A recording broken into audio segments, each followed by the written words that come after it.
Yeah, I think I would just say that again, because life is always living, we're never finished. And I think it's really important to have and to call in friendly ways to support our own resources, to allow these things that are already in us to be included in love and presence and to move through us, whether that's personal or ancestral or collective. And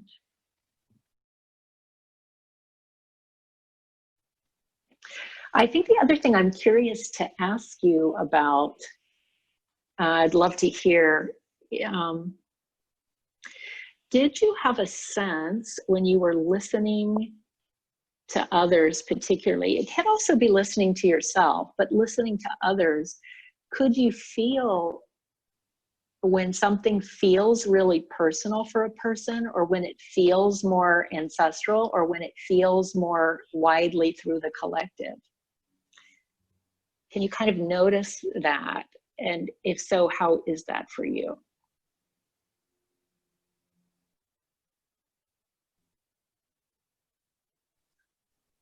I could give an example. Like, a few people said things about women. There was some stuff also, like, I'm just thinking of now words independent of who said them, but one of them is women in the house, like in a culture, and Donna spoke to that. And like, I can feel that culturally, like this whole man-woman cultural thing. I can feel that in my own lineage, like my mom has an experience of that, I can like feel like that touches, and then I can also feel a bit of it in my own life. So for me, that's an example of when I heard that, I could feel it in 3 streams. And some of the things that you shared, I could feel also in my personal stream, even though you shared it maybe from your ancestral. Or some of the things you could share, I could feel it more in my ancestral, but not my personal or in the cultural. So it feels in a way like a lot of detail to ask these questions, but it's kind of interesting. And particularly, I think it helps us to gain some competency in it, because it relates to resource.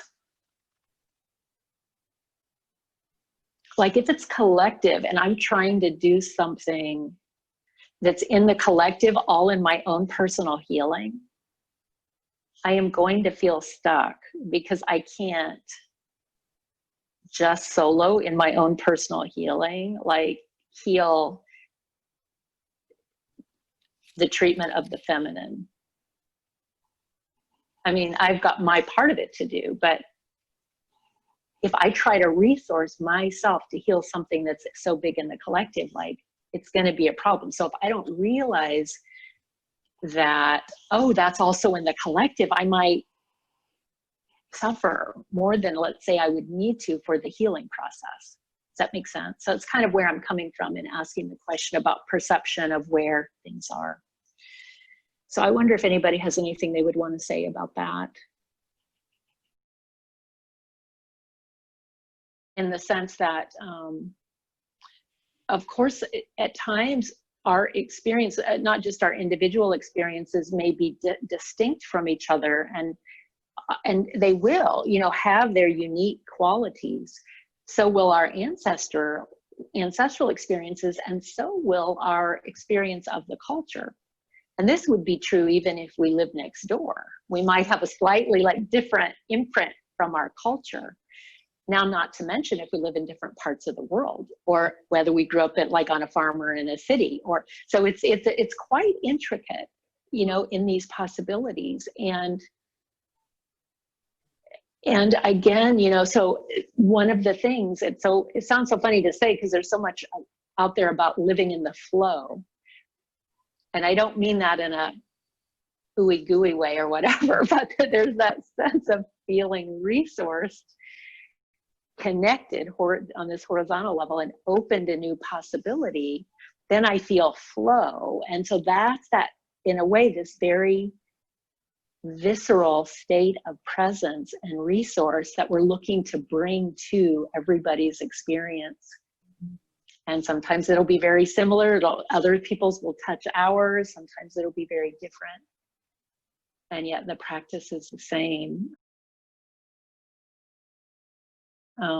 So I just feel, yeah, the richness of further discussion. And it also really excites me to put together things that last a little longer, so that, you know, there's a diving in, and then there's like touching on more of the details and diving in a few times together. I think that'll be really a valuable thing. So I'll definitely be looking into that and really exploring and really praying and listening, you know, for how to go forward in a way that